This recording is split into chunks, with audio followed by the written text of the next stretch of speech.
کیوں کہ اگر وہ کتنا بھی بڑا ڈاکٹر بن جائے مگر اس کے دل میں انسانیت کا درد نہیں، اس کی وہ ڈاکٹری کسی کام کی نہیں، اس کی انجینئری کسی کام کی نہیں۔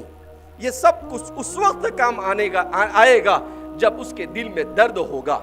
ہمارا مشن اور ویژن یہی ہے کہ ہم دنیا میں ایسے ڈاکٹر دینا چاہتے ہیں جو ہمدردی اور انسانیت کو اپنے دل کے اندر لیے ہوئے ہو، ایسے انجینئر دینا چاہتے ہیں جو ہمدردی کے ساتھ، غریبوں کے ساتھ ہمدردی، اپنوں کے ساتھ ہمدردی، غیروں کو اپنے گلے سے ملانا، اس جذبے کے ساتھ جو معاشرے کے اندر آئے۔ اور آج معاشرے کو ایسے ہی لیڈروں کی ضرورت ہے، آج معاشرے کو اسی قسم کی انسانوں کی ضرورت ہے جو توڑ نہیں جوڑ پیدا کرے۔ معاشرے کو جوڑنے والے چاہیے، توڑنے والے تو بہت آسانی سے مل جاتے ہیں اور توڑنے کے لیے محنت نہیں کرنی پڑتی ہے، مگر تعجب ہے 21ویں صدی کا ترقی یافتہ انسان توڑنے کے لیے جتنی محنت کر رہا ہے کبھی جوڑنے کے لیے اس نے اتنی محنت نہیں کی۔ اس نے میڈیا کو استعمال کیا توڑنے کے لیے، اس نے پالیٹکس کو استعمال کیا توڑنے کے لیے، اس نے ہر چیز کو استعمال کیا توڑنے کے لیے۔ اگر اسے وہ جوڑنے کے لیے استعمال کرتا تو اس ملک کا نقشہ وہ ہوتا کہ شاید آج 21ویں صدی میں ہندوستان آگے ہوتا اور امریکہ یہ ہمارا مقتدی اور ہمارے پیچھے ہوتا۔ اس لیے آج بھی ہمیں آنکھیں کھولنے کی ضرورت ہے کہ ہم سب مل کر یہ عہد کریں کہ ہم اس زمین کے اوپر محبت کے ساتھ رہیں گے، ہم ایک دوسرے کا تعاون، ایک دوسرے کا کندھے سے کندھا ملا کر رہیں گے، تب جا کر یہ ملک ترقی کرے گا۔ ورنہ آپ کو اس ملک کی ترقی کا خواب تو دکھا سکتا ہے مگر وہ خواب شرمندہ تعبیر نہیں ہو سکتا ہے جب تک کہ محبت کے ساتھ اس دنیا کے اندر میں جینے کا ہم عہد نہیں کرتے ہیں۔ میرے اس پروگرام میں چونکہ میری بہت ساری مائیں اور بہنیں بھی شریک ہیں، میں آخر میں ان کے نام بھی ایک پیغام دینا چاہوں گا کہ یہ محبت کرنے والے کہاں سے پیدا ہوں گے؟ یہ ان ماں اور بہنوں کی گود سے پیدا ہوں گے۔ کیوں؟ اس لیے کہ بچوں کی تربیت کہاں ہوتی ہے؟ سب سے پہلا مدرسہ یہ ماں کی گود ہے۔ اگر ماں نے محبت کرنا سکھایا تو وہ زندگی پر انسانوں سے نہیں اللہ کی ہر مخلوق سے محبت کرے گا، اور اگر ماں نے نفرت سکھائی تو وہ زندگی پر لوگوں سے نفرت ہی کرتا رہے گا۔ میری مائیں یہ عہد کر کر جائے کہ وہ اپنے بچوں کی تعلیم اور تربیت کی فکر کریں گی، وہ اپنے بچوں کو بہترین انسان بنانے کی فکر کرے گی۔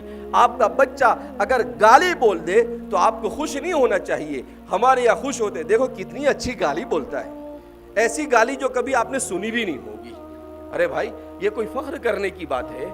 آپ اگر وہ گالی بولے تو آپ اس کی زبان کھینچ لو، کہا آج کے بعد اگر تو نے گالی بکی کبھی، اگر وہ کسی بڑے کا احترام نہیں کرتا ہے آپ دو کھینچ کر اسے مارو کہ آج کے بعد اگر کسی بڑے کے ساتھ تو نے بدتمیزی کی۔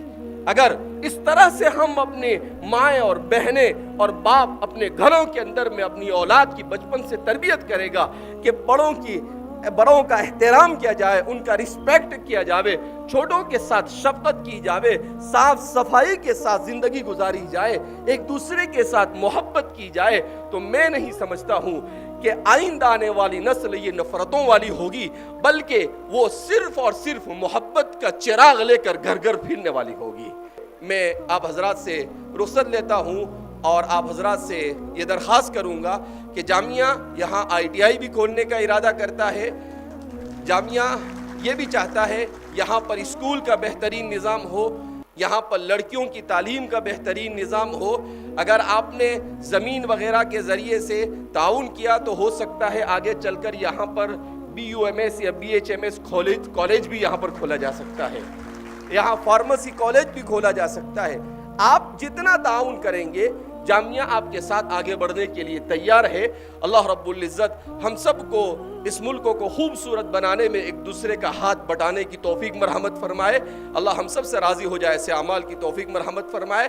اس پروگرام کے لیے ناظم ہمارے کسارا بارکنڈا مدرسے کے ناظم اور یہاں کے امیر صاحب اور جتنے بھی احباب ہندو مسلم بھائیوں نے محنتیں کی ہے اور قربانیاں دی ہے، میں دل کی گہرائیوں سے اپنی طرف سے اور میرے اپنے والد صاحب کی طرف سے ان کا شکریہ ادا کرتا ہوں۔ اللہ رب العزت ہم سب کے یہاں پر جمع ہونے کو قبول فرمائے، اور اللہ رب العزت اس جمع ہونے کو یہاں کے ترقی اور یہاں میں تعلیمی اور یہاں پر تہذیبی ہر اعتبار سے ترقی وجود میں آئے، ایسے اسباب مہیا فرمائے۔ وآخر دعوانا الحمدللہ رب العالمین۔